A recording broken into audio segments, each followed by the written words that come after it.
una experiencia sublimada, los espacios de alteridad y sus elementos constitutivos en el relato místico de Ángela de Foligno, a cargo de Santiago García Sosa, que es miembro de la Universidad de la República en Montevideo, Uruguay. Las palabras clave de su trabajo son mística, espacio, alteridad y espiritualidad. Bueno, muchas gracias, Estefanía. No sé si se me escucha bien ahí. Bien.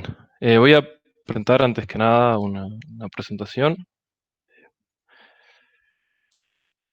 Un segundito.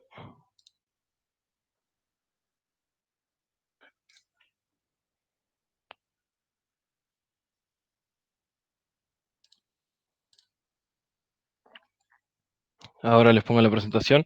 Bueno, antes que nada, bueno, buenas tardes para todos y todas. Antes que nada, antes de comenzar, quería hacer llegar mi agradecimiento a Pablo Guzmán, porque fue quien me permitió estar hoy acá, en una instancia tan importante para mí, que estoy comenzando un poco todo lo que es el trabajo sobre Edad Media y dentro del campo histórico, así que nada, quería agradecerle a él, simplemente antes de empezar. No sé si ahí se ve la presentación. ¿Se ve Sí, ahí? perfecto.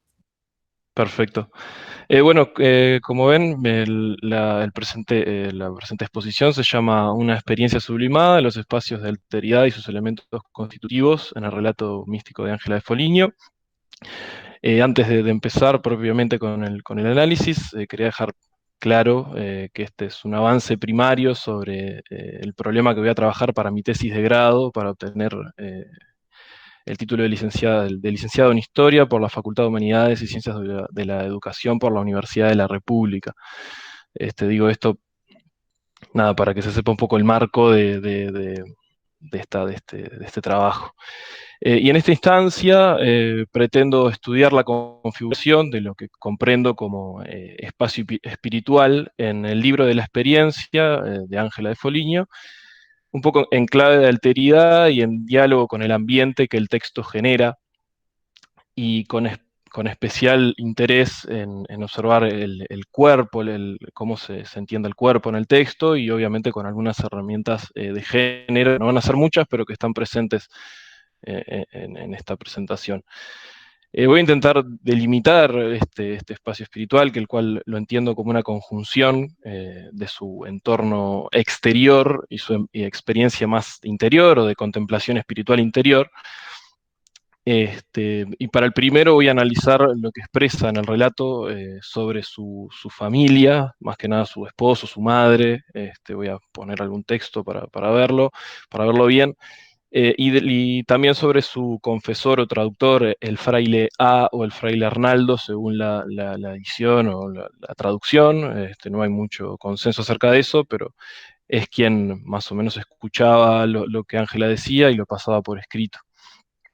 Para lo segundo, para su contemplación espiritual interior, me voy a centrar más que nada en su búsqueda constante de una alteridad absoluta, como dicen Blanca Garí y Victoria Cirlot, con el otro, en este caso Jesucristo, sobre todo.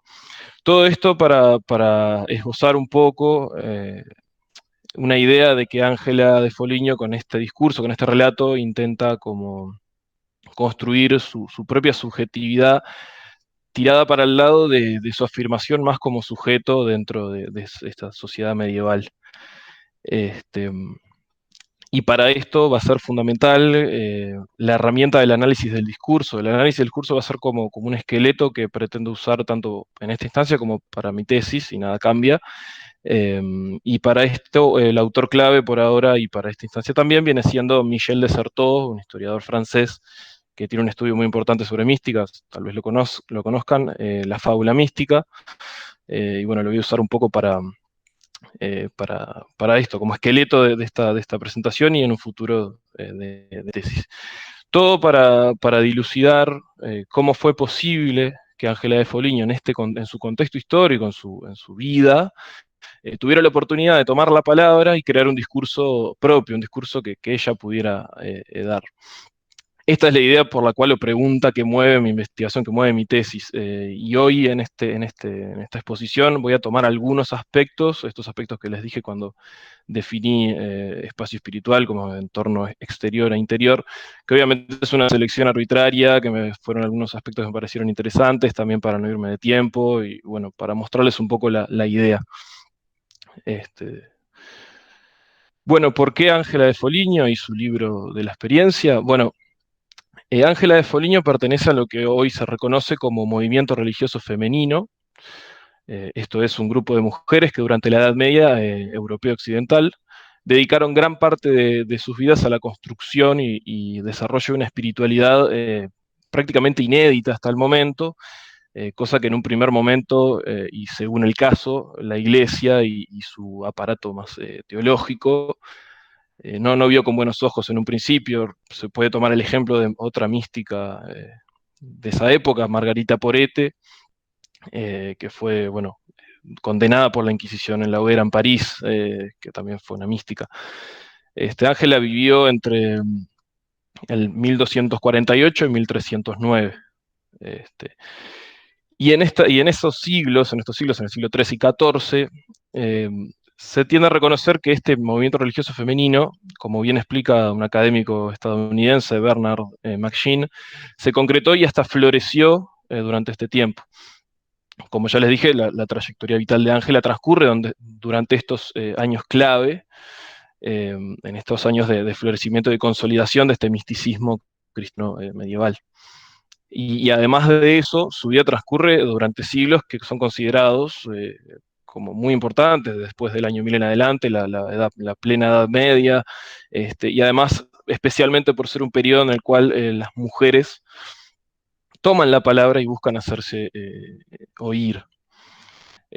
Y yendo al relato y a la relevancia del relato de Ángela para la espiritualidad cristiana y también actual, la academia tiende a considerar a Ángela de Foligno como la creadora de un discurso potente, ¿no? Con su propia voz. Ahí cito otra vez a Blanca Garí y Victoria Cirlot, quienes lo dicen, con su propia voz, ¿no? Y experiencia como una de las principales protagonistas de este discurso.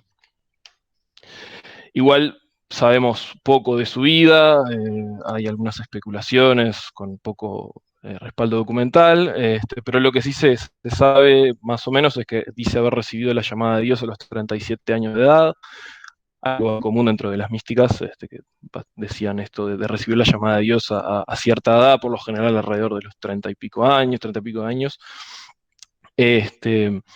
Y también que vivía en una familia de buen pasar socioeconómico, con un matrimonio y con hijos. Y dicho esto, ya dando pie con esto del matrimonio de sus hijos y su familia, voy a comenzar mencionando su vida matrimonial y familiar, que era el primer aspecto de este espacio o entorno exterior, como ven ahí. La importancia de este aspecto reside en que su discurso en que su discurso explica el peso de su matrimonio y su familia básicamente en su vida, lo cual le impedía acercarse a una experiencia más completa espiritualmente. Les leo el fragmento que allí les cito, dice: además, estaba con mi marido y por ello me amargaba cuando era injuriada por él, con actos o palabras, cosas que soportaba pacientemente como podía. Y ocurrió que, por voluntad divina, en aquel tiempo murió mi madre, que era para mí un gran impedimento. Lo marco como en negrita porque me parece una palabra muy importante. Y después murieron mi esposo y mis hijos en un corto lapso. Y ya que yo había comenzado la vía que ya he mencionado, la vía espiritual, y había rogado a Dios que murieran, tuve gran consuelo por su muerte. Bueno, lo primero, y como indica Georges Duby, me gustaría destacar el rol del matrimonio, el significado del matrimonio que comienza a tomar en Europa a partir del siglo XI, XII, de la Europa occidental medieval. Sufre una serie de transformaciones el matrimonio como símbolo y, según Duby, se instituyen usos que permanecieron prácticamente estables hasta nuestros días. Otra cosa importante es que el matrimonio pasa a ser un reflejo de la sociedad feudal que se reproduce en la unión entre marido y mujer, en la relación entre señor y vasallo. por lo que posee un rol activo en lo que concierne a lo moral y a lo jurídico. Por eso destaco su importancia. Además, el matrimonio fue central en la determinación de la condición femenina, porque estableció valores y normas de conducta que las mujeres en cierta medida tenían que acatar y aceptar. Por eso me parece que Ángela haya traído este relato al comienzo de su libro, son las primeras páginas de la fuente, no me parece menor porque significa que una concreción de un hecho que ella expresa como deseo, el deseo de que fallecieran, para obtener una relativa autonomía para poder desarrollarse. Esa muerte de su familia que posibilita el inicio de su trayecto místico, y además después va a ingresar a la orden franciscana, entrando en uno de los ambientes más cultos de la época, con otra vez esto del tema de la autonomía.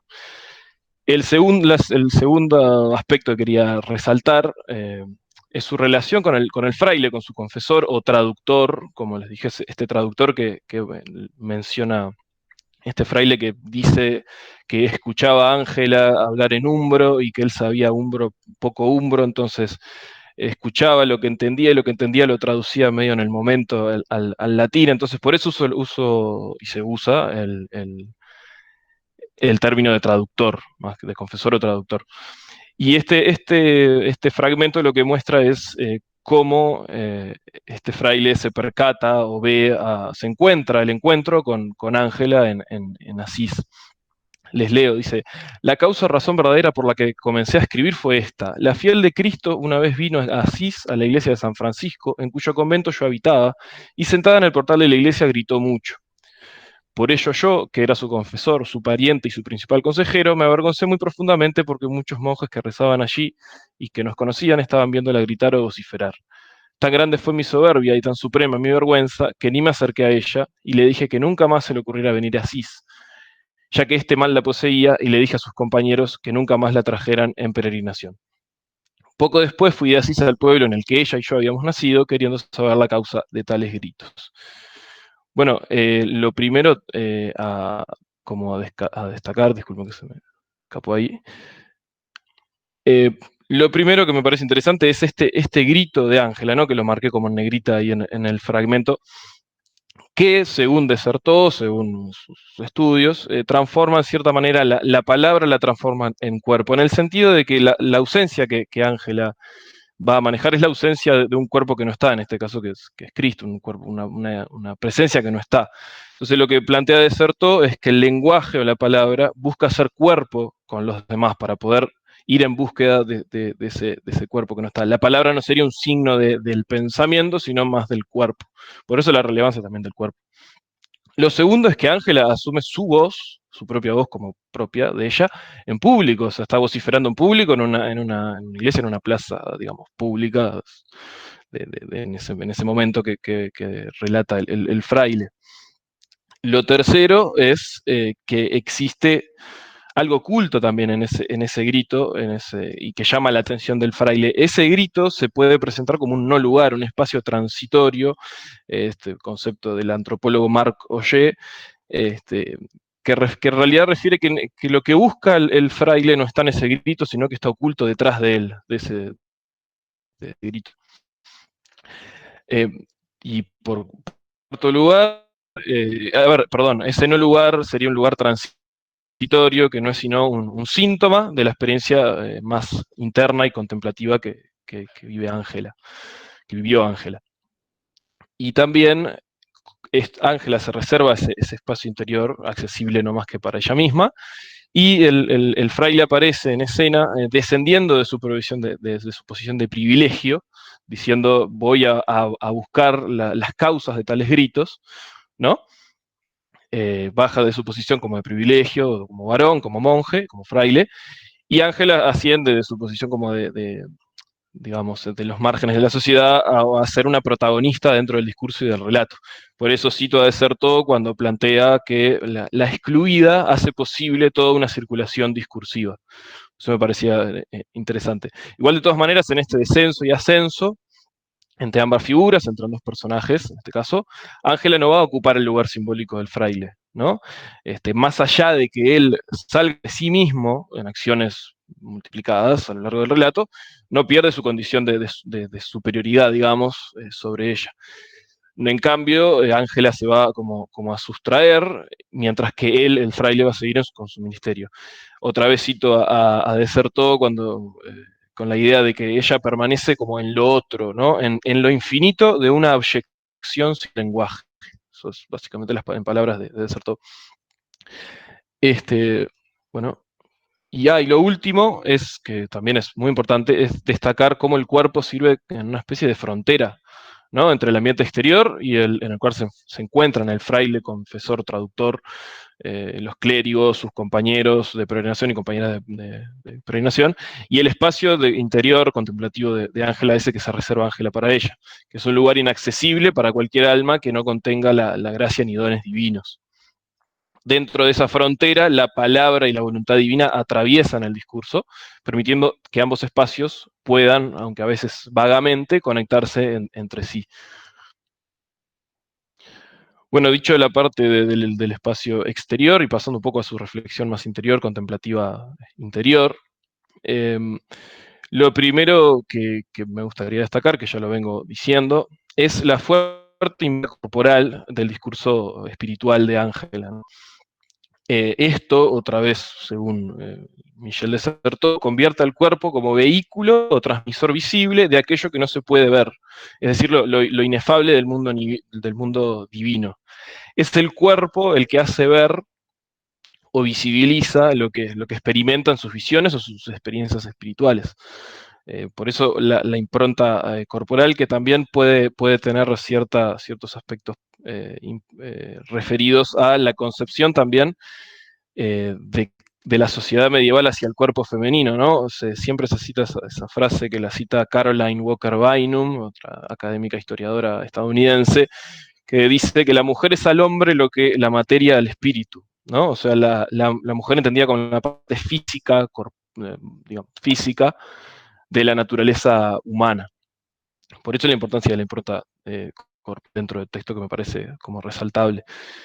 Segundo, que Ángela va a sustituir, va a aparecer, perdón, como una representación de lo que falta, ¿no? Va a sustituir al yo divino con su propio yo, con su propia como ella, como sujeto.